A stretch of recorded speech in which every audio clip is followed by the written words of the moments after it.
Hey guys and gals, I'm Psionic Arrow, and this is a replay sent in from axisfan67 in the Tier VII British tank destroyer, the Challenger, and he's platooned with Grizz Nasty in the E25, a Tier VII German tank destroyer. However, this one does have a turret, which makes it a little bit better at the stealth game.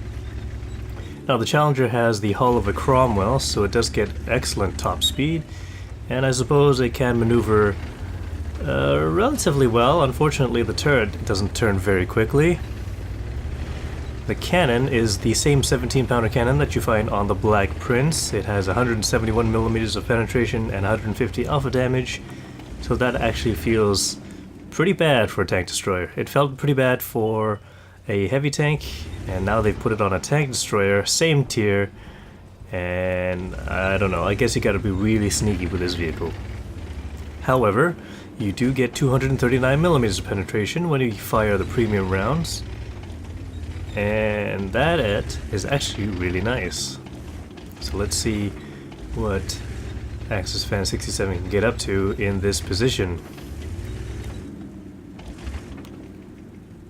Now the best part about having this turret is that once his camouflage net goes up and he turns his turret, it doesn't turn off, so he can stay hidden for a pretty long time until somebody gets really up close to him or has incredible view range. The gun depression is 10 degrees, so that's really nice. Oh, and there we go, the first target is hit already. That KV-1 is going to be, oh wow, that was a bounce. But that KV-1 is not looking too good anymore. E25 Anachrome just shooting at him. There we go. But he is getting some really nice shots in. Oh, is that a tracking shot as well? Very nice. Friendly Cromwell just drives by as well. The accuracy of this cannon is 0.3, so it is one of the most accurate cannons in the game. And the aim time of 1.6 seconds makes it really easy to switch targets. So that's really nice. Rate of fire, 15.38 rounds per minute.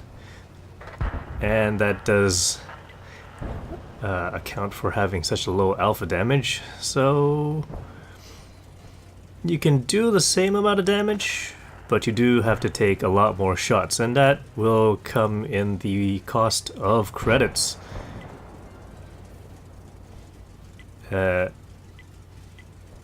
Interestingly enough, almost the rest of the enemy team is tank destroyers, so I doubt they'll be moving up very far. There is a T-34 somewhere, and it's about even. Oh, there's an AT-8 that just showed up. Look at that aim time. Gets a tracking damage on him, maybe? Well, there goes the spot, unfortunately. But it looks like the artillery is moving. Oh no, he's moving backwards. Somebody's on base. Interesting. There it is. One shot. Oh, he could have had it there. But that T-25/2 is not in a good spot. Oh, I'm not even sure if he was aiming at the SU-122-44, but it's pretty obvious that nobody can see him right now, so this is really sneaky. And this is actually a fairly sneaky... Wow, everything's just showing up there. He has switched to premium rounds. The SU-122-44's frontal armor is actually really good, well sloped, and it can bounce quite a few shots there. Unfortunately, his platoon mate sacrificed himself trying to get the spots, I guess. But they do have an artillery and a Tier 5 tank destroyer ready to do some spotting, because I don't think axisfan67 is going to do any from this position. He's actually in a very good position. Oh, he's been spotted. As I was saying, he was in a very good position. He gets spotted, so get out of there. Oh, and it looks like there's actually a safe place to get down. Fairly safe, I guess.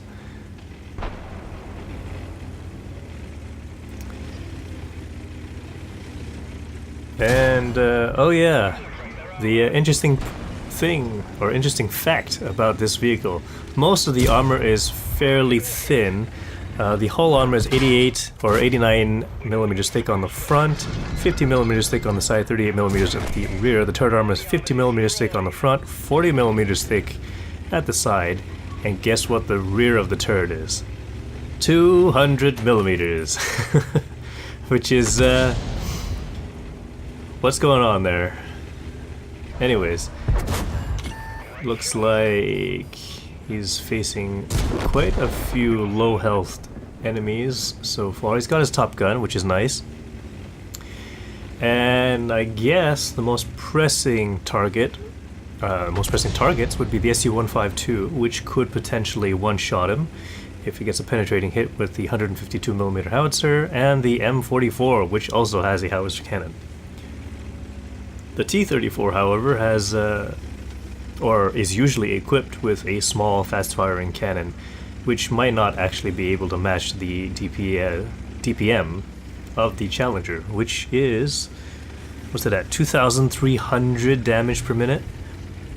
So this is one of those really high damaging ones, but you have to take a lot of shots to do that. Oh, he's been spotted. Oh, that's not good. Oh, we missed. Okay, that's good. Take your time. Actually, don't take your time. Move, actually, because the artillery could potentially be zeroing in on your position. That doesn't look like a 152mm gun. That looks more like the 122, so you gotta be careful about that. He's only got 2 more armor-piercing rounds, armor-piercing composite rigid rounds left. Oh, can he get up? He can! Get out of there quick! So, very good use of cover, and it looks like the enemy SU-122-44 is giving away friendly positions. Maybe. He's giving away positions. We're not sure if he's telling the truth or not.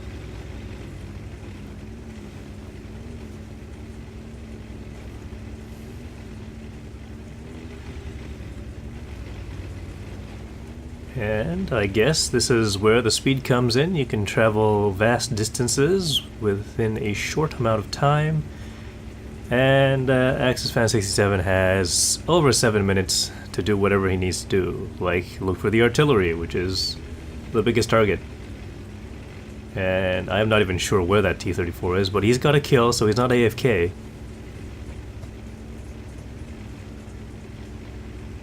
Unfortunately, I haven't spotted him on the minimap for quite a while.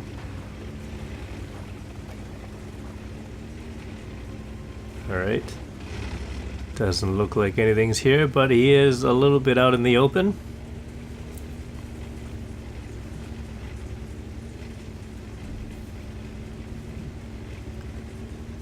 Now to see if that artillery is just in that same spot and hasn't moved from the last spotted position. Here we go. Turn your turret, because this thing doesn't turn very fast. 16 degrees per second to traverse the turret. Oh. Well, artillery's gone.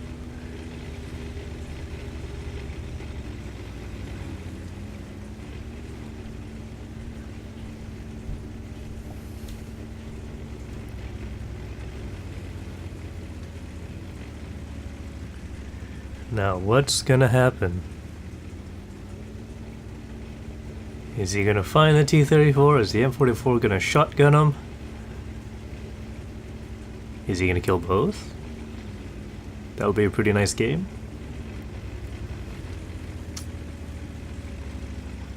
I am a little short on things to talk about. What is it? Gun elevation, 20 degrees. I don't know if I said that before, but it could come in handy in case you want to find some weird positions to put this tank destroyer in.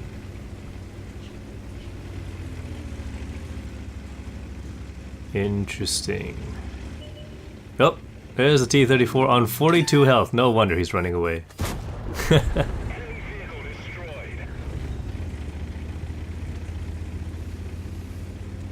Right. Now, where's that artillery? axisfan67 is definitely worried about him because he's pulling up next to a rock. Not actually sure where he is, but he has searched a good while on the enemy side. And perhaps the artillery is waiting in a bush somewhere. We'll see who has the better camouflage rating, or it could be just around the corner.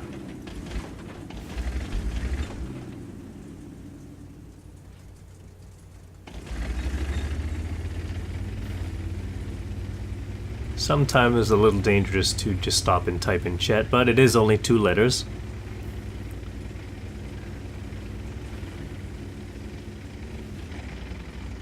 Where is it?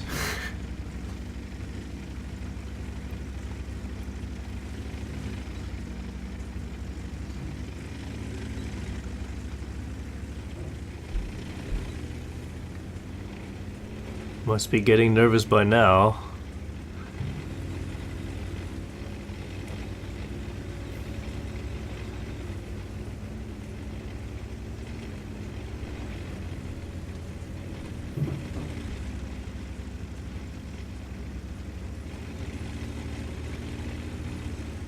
This might take a while, depending on where that M44 is run off to, or I set up to try and win the game. Perhaps he's gone back to his own cap to see if axisfan67 will try for a cap, but there is only 3 minutes left. This is actually quite a large map, and I have no idea why the T-34 typed in news. To his own team, perhaps?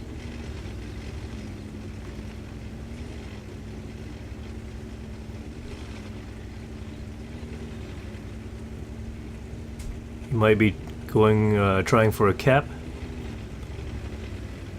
And this is one of those times where a lot of things go through my head. Should I actually be in cover? I don't actually know what... Oh, there's the artillery, never mind. And he's on 29 health. And he's not looking in the right direction, so... Oh, wow! Where's your .3 accuracy now? There we go. Oh, and the artillery did actually get a shot off. But axisfan67 wins the game with 9 kills.